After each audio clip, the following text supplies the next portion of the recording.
The war would continue. Voting time. There's another expansion for Age of Mythology, Tale of the Dragon, which introduces China. Apparently, it's really bad, so tell me if you still want me to play it. Also, I've spent some time away from StarCraft, so mayhaps I can return and beat StarCraft 1 with StarCraft 2 units.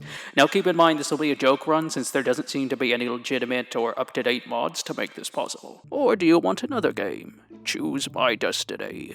Anyways, the laws are simple. No mythical units. They aren't real, so why use them to solve my problems? No god powers or upgrades. Again, they aren't real, so they won't solve my problems. Heroes that don't cost favor are allowed. Clearly, these legends are just based on real warriors whose exploits were exaggerated. Since Titans aren't real, the run will be done on Titan difficulty. We begin our journey in Scandinavia, where the Atlantean refugees have been chilling for a decade. After Krios gets a dream, we head to a sky temple, probably not actually in the sky. Anywho, despite my best efforts, I proceed to get destroyed for an hour as enemy raiders send relentless attacks at my forces, preventing me from building up. After consulting ancient tomes, I try walling off, but the area is too open and the entrance is too far away to block. So I channel my inner strong old crusader and use the tried and true strategy of tower, garrisoning civilians and archers in them. This lets me whittle down each attack wave as I build my economy, get upgrades, and finally mass a force of swordsmen and archers to destroy the enemy camps. It takes time since a third army patrols the area, but eventually I push the Sky Temple and emerge in more fertile lands, probably just a tunnel down south.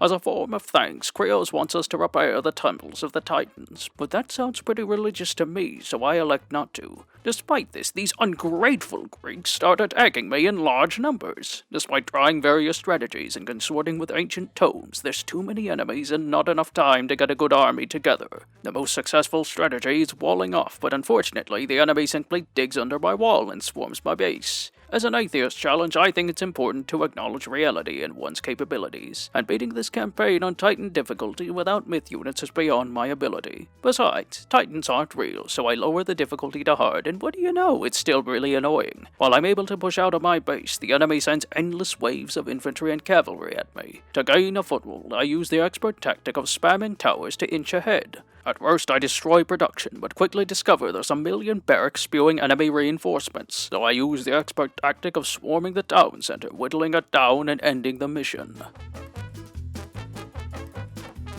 Castor heads to Greece to talk things out, and by talking things out, I mean negotiate his blade into the Greek general's skull. There aren't many resources, but thankfully, the Greeks have a bunch of storehouses teeming with food, gold, and wood. I need to capture these houses and defeat General MacLeod. After the insanity of the last mission, I figured Titan shouldn't be too hard. A hero has fallen. After lowering the difficulty to hard, I get bogged down securing temples with towers. It quickly becomes apparent that attrition won't do, so using the expert tactic of ignoring my problems, I head to MacLeod and focus him down before my army is overrun. Castor heads north to the Norse. Supposedly, they're using temples to protect Odin's tower, the source of his power. But we know better. Destroying the temples would be an ideal way to demoralize the Vikings, so it's a win regardless. Maybe this time Titan won't be so unforgiving. I lower the difficulty to hard, and what do you know, I can actually progress. After wiping out Green's base, I discover the other bases are on ridges. So with the expert tactic of climbing and definitely not needing to use the vortex ability to teleport my army across the map, I overrun the remaining bases and destroy the temples.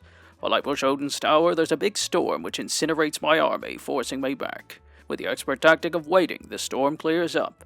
I definitely didn't need to build temples and use time shift to teleport them through the mountains to progress. With an army of archers, horse archers, and ballistas, I destroy Odin's tower through completely rational, non-mythical means. Logical lore. The Christianization of Scandinavia was a slow process. Long before the Viking raids of Europe, the Norse were in contact with the Christian kingdoms down south. While they acknowledged Christ as a god, they placed him firmly in B tier to the S tier, Odin and Thor. As Vikings settled in Christian lands, they adopted aspects of said Christians. While some Vikings generally converted, others did so only to secure alliances. Nevertheless, the Norse religion eventually died out.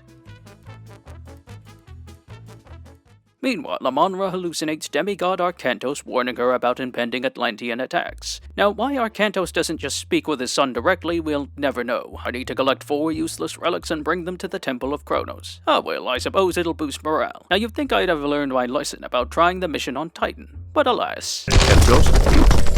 After lowering the difficulty to hard, what do you know, it's doable. While I normally need favor to make heroes, I already have 2 free hero archers.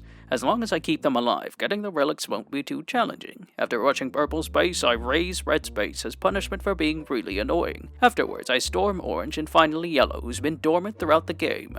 After hallucinating Firebirds attacking my army, I break through and deliver the final relic, ending the mission.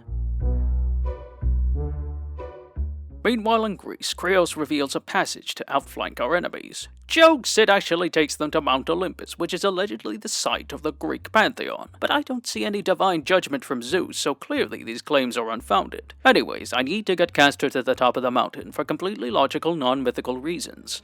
To get access to the rest of the map, I do need to hallucinate at least one of my men turning into giants. Otherwise, it shouldn't be too hard.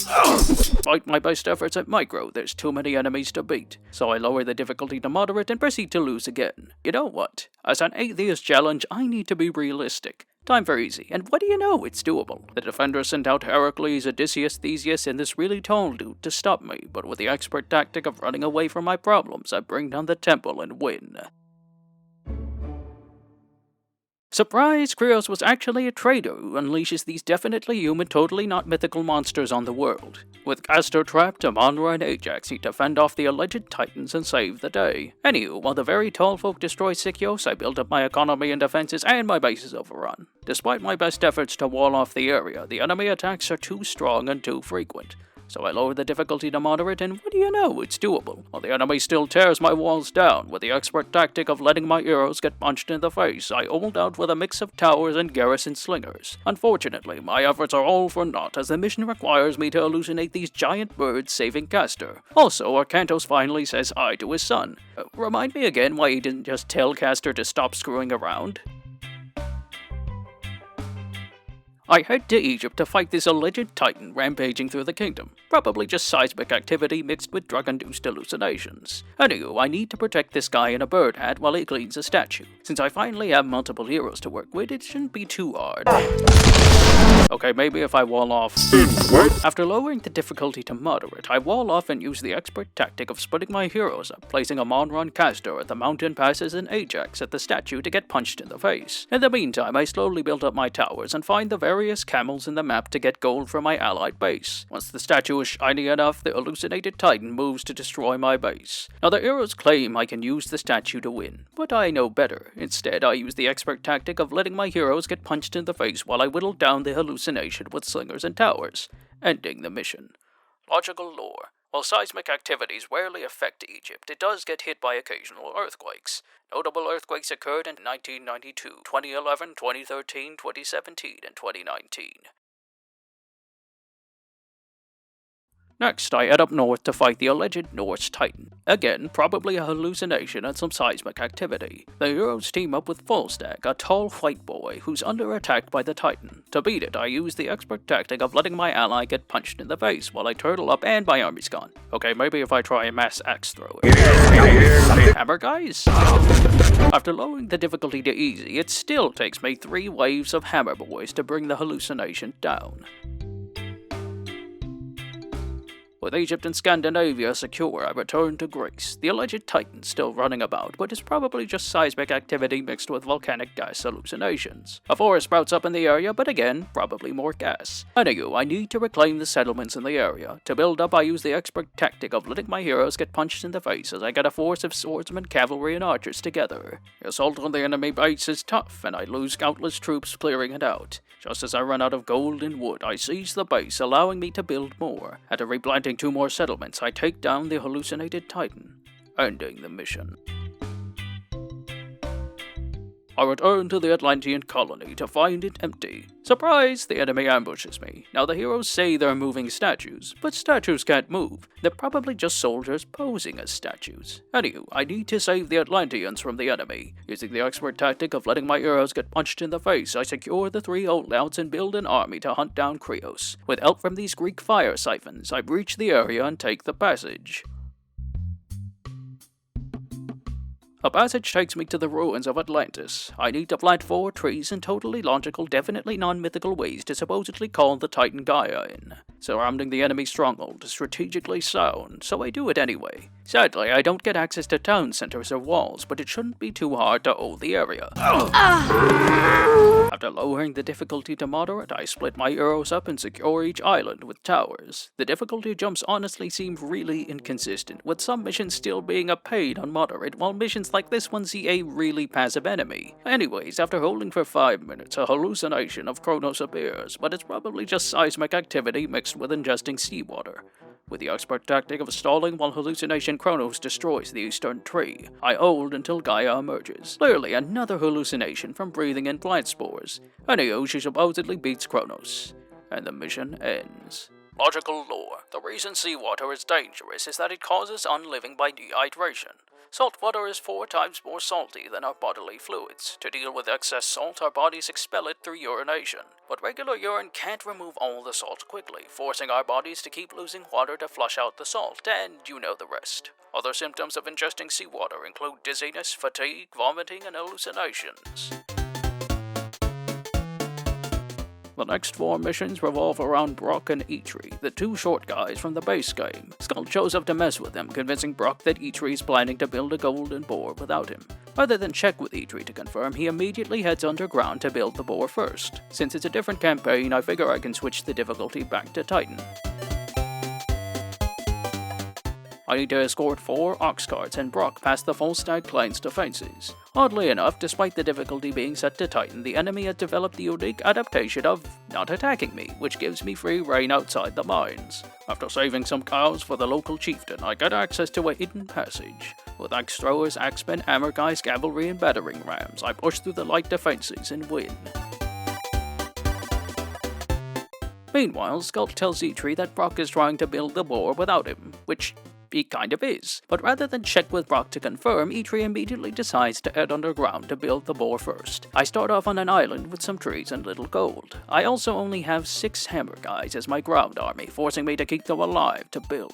Local raiders are currently at war, forcing me to deal with both their fleets on the way to the mines. Wiping them out would be too costly, and ultimately, they don't send too much at my base. After building a force of longships, trackers, and dragon ships, I push through the warring waters and end the mission. Brokk enters the mines only to find the forge under Eitri's control. I need to retake it before he completes the boar and hold it for 10 minutes. Sounds doable. Okay, maybe if I fortify the entrance internal. After consorting with ancient tomes, I'm urged to use god powers again. But as a non-believer, I know better. Using the expert knowledge that titans aren't real, I lower the difficulty to hard. This lets me fend off Eitri's attacks and enact my plan. Every time the forge is captured, the timer resets for both me and Eitri, so to stall, I capture the forge and let Eitri retake it, giving me more time to build. Eventually, I seize the forge for real and set up a perimeter of towers. The rest of the mission is fairly uneventful, save for the occasional attack on my expansion.